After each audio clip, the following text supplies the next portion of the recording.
So good news, I don't think Iran has any idea what our negotiating strategy is, but bad news, not so sure we do either.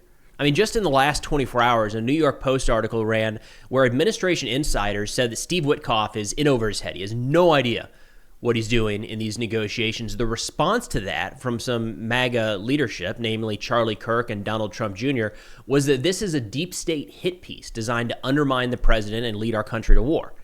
Then a few hours later, Secretary of Defense Pete Hegseth threatened to bomb Tehran. So a little bit of everything, I guess. Now, starting out with this New York Post article titled, Steve Witkoff Shouldn't Be Leading Iran-Russia Negotiations, Allies and Insiders Say. Quote, President Trump's special envoy to the Middle East, former real estate attorney and investor Steve Witkoff, has left administration insiders distressed by his approach to negotiating with two of America's greatest adversaries. A member of Trump's first administration was more succinct. Quote, nice guy, but a bumbling effing idiot. He should not be doing this alone, end quote. And I'm trying to watch my language. I generally only swear when I'm quoting that in some of these videos, but I had the viewer reach out recently, very kindly say, hey, I try to show these videos to my class at school and can't do that if you're randomly dropping F-bombs. So working on it, work in progress. But something to keep in mind as we move through this article today is that this is being presented by, again, Charlie Kirk and Donald Trump Jr., so kind of inside of MAGA, as being a hit piece. So just keep that in mind as some of these accusations roll out. They say ahead of Witkoff's most recent meeting with Putin this past Friday, the New York native greeted the Kremlin tyrant like an old friend, with no sign of the usual coterie of advisors, experts, and military officers who typically accompany U.S. officials conducting negotiations. Putin himself did not attend Friday's meeting solo, but was instead accompanied by aide Yuri Yushakov and the head of Moscow's Sovereign Wealth Fund, Kirill Dmitriev. And according to John Hardy, the director of the Foundation for Defense of Democracy's Russia program, he said, quote, anybody engaging in these kinds of talks with Putin would benefit from having experienced Russia hands on his or her team and bringing them along to meetings with the Kremlin. There's, I'm kind of torn on this kind of thing because I'm trying to keep an open mind that, the way that we've always done things doesn't mean it's the right way to do things. And I do think we're seeing a lot of that with this administration. It's partially what they said they were going to do. It was kind of up in the system and do things differently. So I do want to keep an open mind in how these negotiations are done. Maybe it's not best to have, 27 aides showing up to the same meeting. Maybe you actually can't cut through all of the noise and get something done. This 3-on-1 doesn't feel good. I don't like that. It seems like Putin came in with a team and Witkoff did not. And I do agree with John Hardy there with, have somebody there. You don't have to have, there's a middle ground between having this massive staff showing up and kind of taking over the meeting and just going it alone. It seems like you could have 1, 2, 3, maybe trusted advisors that are very knowledgeable on Putin, on Russia in general, because let's be honest, there's no way Witkoff is a Russia expert. Just not. And we're going to come back to that here in a minute. But Shiri Fine-Grossman, the former head of regional affairs at the Israel National Security Council, said, quote, talking about Witkoff, his assumption that actors like Hamas or Iran are primarily motivated by a desire to live and can therefore be reasoned with through direct negotiation reflects a serious misunderstanding of their long-term ideological goals. We have to understand our enemies through their lens, not ours. Hamas and Iran are autocratic regimes driven by deep-rooted ideologies, not short-term interests. And then Israeli security expert and Tel Aviv-based Institute for National Security Studies fellow, Danny Citrinowicz, my apologies for the pronunciation, says, quote, how does Witkoff divide his time with two very demanding negotiations? I think he's a good guy, but the Iran issue is so complex that I'm hoping he's bringing more people to the team. Because as of now, the Iranians might have the upper hand given their vast knowledge in negotiations. And it's not just those two. This article is really focused on the Russia-Ukraine negotiations and then the Iran nuclear negotiations. But we should remember that Witkoff is also engaged to some degree in bringing about a negotiated settlement to the war in Gaza. Haven't heard much of that recently. I don't know if he's been completely removed from that. But either one of these issues, be it Ukraine or Iran, is the type of thing that you would need an individual on and then an entire team underneath him running into the different details. The idea that one person could tackle both of these simultaneously on their own just seems unrealistic. And that's something we have talked about in recent videos. I think I've said here that Witkoff might be the smart. He's clearly very successful, right? He's a successful business person. He might be the smartest person in D.C. right now, but it just seems like too many hyper complex issues to layer on one person. There can't be enough time in his day to give both of these the attention that they deserve. Not everything can be a priority, right? So Witkoff has to make the determination day in and day out what's going to get his focus, Ukraine or Iran. But both of those are very, very important for the United States. They say others have criticized Witkoff's habit of not knowing his interpreters in discussions with Putin. In his video Friday, Witkoff is heard asking if the person sitting on his side of the table was, quote, from the embassy. And then a Ukrainian-Estonian translator and government advisor, Yannicka Merlo, said on X, quote, "It's impossible to have negotiations when you do not trust the translator. Witkoff does not speak Russian, and he cannot verify what is being translated. It's crucial that every nuance is translated correctly and in the correct context.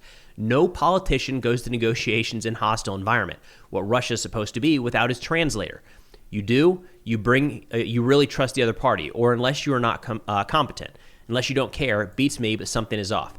And I've had minimal exposure to interpreters during my time, specifically in Afghanistan, and I can speak to that and just the limited use that we had there. Like, interpreters, they're not all created equal. There's a wide array of their capabilities, and there is an aspect of trust there because it doesn't often do any good to translate everything exactly word for word. There's usually some nuance and try to like, hey, this is what they're trying to get at. So rather than doing the exact word for word translation, I'm going to tell you more what they're getting at. And you have to trust the negotiator, know that you're on the same team and working towards the same goals and have the same understanding of what you're trying to get to. It's a very tight-knit relationship, or should be, at least. Again, just from my limited experience with translators in the military, the commanders would have their set interpreter, and that's the only one they ever used. And when that person wasn't available, it was a real challenge to use someone else. So the idea that Witkoff is changing out interpreters each time he goes into these meetings is not, like, that is not a level playing field, to say the least. Now, the response to this from the White House came from the Deputy Press Secretary Anna Kelly, who told the New York Post in response to this article, quote, "Steve Witkoff has done incredible work securing the release of Americans detained abroad like Mark Fogel while leaving behind a massive business empire to serve his country. Like President Trump, he is focused on stopping the killing and advancing peace through strength." Again, look, great. Love that Mark Fogel came home. Does look like he left behind this massive empire. Nothing against the guy personally. It just seems like this is too many high priority items to layer on one person. That's my personal takeaway. It's been my personal view for a while, and seems to be something the New York Post is dialed in on here. But that is not necessarily reflected across everything here. So we had some division inside MAGA in response to this. Charlie Kirk said, quote, "The Foundation for Defensive Democracies is leading the anti-Witkoff operation. They're openly calling for people in the administration to undermine President Trump and stop a deal with Iran. The anti-Witkoff forces are anti-MAGA." And then Donald Trump Jr. said, quote, "Deep state neocons are smearing Steve Witkoff because they're trying to undermine my father's foreign policy agenda. The establishment wants forever war." And a couple notes there. First off, last night, so after all of this was kind of playing out, Secretary of Defense Pete Hegseth posted to X a threat to Iran, saying, quote, "We see your lethal support to the Houthis. We know exactly what you are doing. You know very well what the U.S. military is capable of, and you are warned. You will pay the consequence at the time and the place of our choosing." Now, to be fair, we're talking about with Witkoff, the nuclear negotiations, and Hegseth is talking about Iranian support to the Houthis. But let's be real, like, you have to combine all of that together. If the United States starts dropping bombs on Tehran, there's no way we're going to be able to put together anywhere near the same nuclear deal that could possibly be on the table right now. So very intertwined issues, and it at times doesn't feel like the left and the right hand are necessarily talking. Again, very mixed messages here coming from leadership inside of the administration. Or, Charlie Kirk, Don Trump Jr., I'm not sure exactly if you'd say they're inside the administration, maybe very close to the administration is a better way to put that. Now, turning over to the FDD, Foundation for Defense of Democracies, on this channel, we've used Mark Dubowitz, the CEO there, who I'm going to quote here in a second, as kind of the one pushing back from inside of conservative circles on the current status of the nuclear deal. And in previous videos, we've talked about this, where they're saying, hey, guys, this is the Obama nuclear deal. This is JCPOA. We're heading directly towards the thing that, we, FDD, advocated removing in the first place, and the thing that Trump tore up during his first administration. So FDD has been pretty consistent in no JCPOA, no Iran nuclear deal 2.0, and there can be no civilian nuclear program. And Dubowitz kind of hits on that. In his response to Trump Jr. and Kirk, he says, quote, "There's no operation. There's a good deal to be had. FDD and Senate Republicans back President Trump, Rubio, Witkoff, Waltz, Hegseth, and others who have made it clear Iran must dismantle its nuclear program and be barred from the domestic enrichment and reprocessing Obama dangerously allowed. We completely agree with Secretary Hegseth and National Security Advisor Waltz that Iran must fully dismantle its nuclear capabilities. We completely agree with the Senate GOP, who completely agree with President Trump." And I think that Dubowitz statement is actually really important to kind of highlight the nuance of this rift inside the administration. And again, look, this makes it hard for Iran to understand the direction we're going. That's usually a good thing. Keep our adversaries off balance. Hopefully, inside the House, there actually is a cohesive strategy. Everybody's on the same team working towards. But when Dubowitz is able to push back on an accusation that he is trying to undermine the president's policy and say, we're not undermining the president. We support the president's policy as well as the policy of his Secretary of State, Secretary of Defense, and National Security Advisor.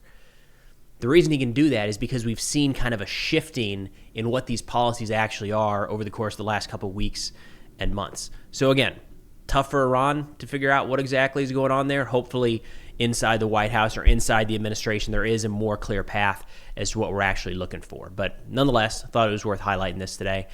Article will be linked in the description below if you want to read that in its entirety. That's all I've got for now.